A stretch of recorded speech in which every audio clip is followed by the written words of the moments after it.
Hi guys, welcome to today's session, and today we are going to discuss about Banks Board Bureau. In this session, we will first discuss what is Banks Board Bureau.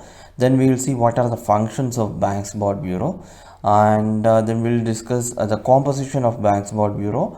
And as this organization, Banks Board Bureau, is related with the public sector banks in India, we will discuss the privatization of public sector banks in India, and it is a very hot topic.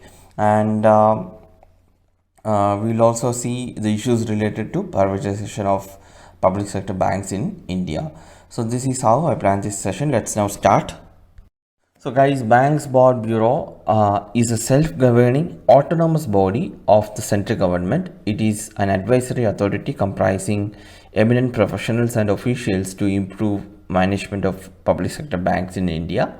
And its headquarters is at Central Office of Reserve Bank of India, Mumbai, and it started its functioning on April 1st, 2016, and it was constituted in 2016 as a major step towards banking reform in general and revamping the public sector banks in particular.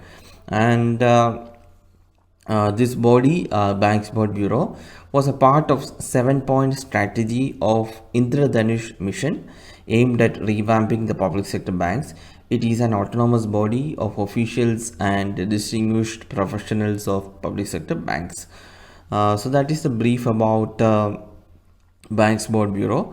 Then we'll discuss what are the functions or agenda of Banks Board Bureau.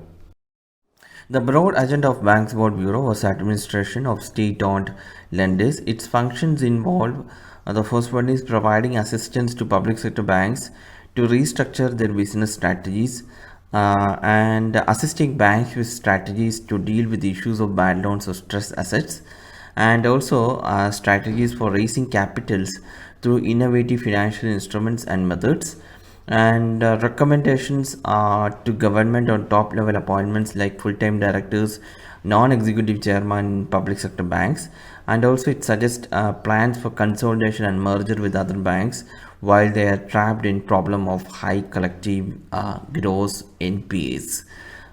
So these are the major functions of this Banks Board Bureau. Now we'll discuss the composition of Banks Board Bureau. Banks Board Bureau was formed based on the recommendations of Nayak Committee appointed by Reserve Bank of India, and it was the union government in order to revamp public sector banks announced Banks Board Bureau as a part of 7 points Indradhanush mission to revamp PSBs. And based in Mumbai, the first Banks Board Bureau was set up in February 2016 under the chairmanship of former CAG Vinod Rai, and Banks Board Bureau was a replacement to the preceding appointments board of government. And the aim of establishing Banks Board Bureau was to presage a new era of authority and business strategies for state-owned banks that could place them comparable with relatively privileged private sector peers. And Banks Board Bureau comprises of chairman, 3 ex officio members, that is Secretary, Department of Public Enterprises, Secretary of Department of Financial Services, and Deputy Governor of Reserve Bank of India, and 5 expert members are also there, 2 of which are from the private sector. So that is the composition of Banks Board Bureau.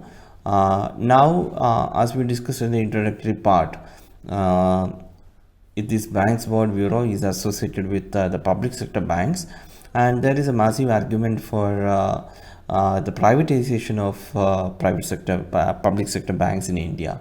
So we'll discuss what is the rationale for privatization of PSBs in India. The first argument in favor of privatization of public sector banks are bulk of NPAs, that is non-performing assets. The banking system is overburdened with NPAs, and the majority of which lies in the public sector banks. And second point is issue of dual control, that is PSBs are duly controlled by RBI under RBI Act of 1934 and Finance Ministry under Banking Regulation Act of 1949. Thus, RBI does not have all powers over public sector banks that it has over the private sector banks, such as power to revoke a banking license, merge a bank, shut down a bank, or penalize the board of directors. So RBI does not enjoy these powers over public sector banks while it enjoys these powers over private sector banks. And there is lack of autonomy, that is public sector bank boards are still not adequately professionalized, as the government still decides board appointments. As bank board bureau is not fully functional, still the government decides the board appointments. This create an issue of politicization and interference in the normal functioning of banks. And next point is difference of incentives, that is private and public sector banks are driven by different incentives. For example, private banks are profit driven, whereas business of public sector banks is disrupted by government schemes like farm loan waivers, etc. Also, in private sector, the shareholders effectively control our banks may explain the absence of large-scale fraud like in public sector banks, such as the Punjab National Bank episode.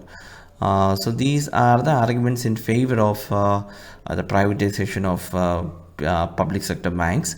Now we'll discuss issues related to the privatization of banks. The first point here is issue of governance, that is the key issue of Indian banking is lack of adequate governance which stretches across public and private ownership. And in case of public sector banks, there is political interference which while private banks are prone to malpractices in the wake of serving the interest of its promoters. We have discussed this point in the previous slide, and the testimony that problems of Indian banking transcend issues of ownership lies in the plight of Yes Bank issue. It's a perfect example. And second point is policy issue, that is restructuring schemes such as corporate debt restructuring, strategic debt restructuring, and schemes for sustainable structuring of stress assets that are initiated by RBI are major reasons for delaying in the recognition of bad loans, which are irrespective of ownership, that is private as well as public. And the third point is failure of regulation, that is RBI may not have similar control over PSBs as with respect to private banks. We have seen this point also previously, and this does not explain why RBI cannot hold public sector banks accountable for issues such as capital adequacy, fraud control, or appropriate reporting of financial statements. Even though RBI is well legislatively equipped to regulate banks under the RBI Act, RBI is not doing that. So these are the issues related to privatization of banks. So that's all for today, guys. These two topics, that is the body which we discussed, Banks Board Bureau, and the privatization of banks, both are interlinked, and it is very important topic for UPSC mains as well as prelims. So please study about this in detail, and we will meet tomorrow with another topic. Thank you for watching this lesson.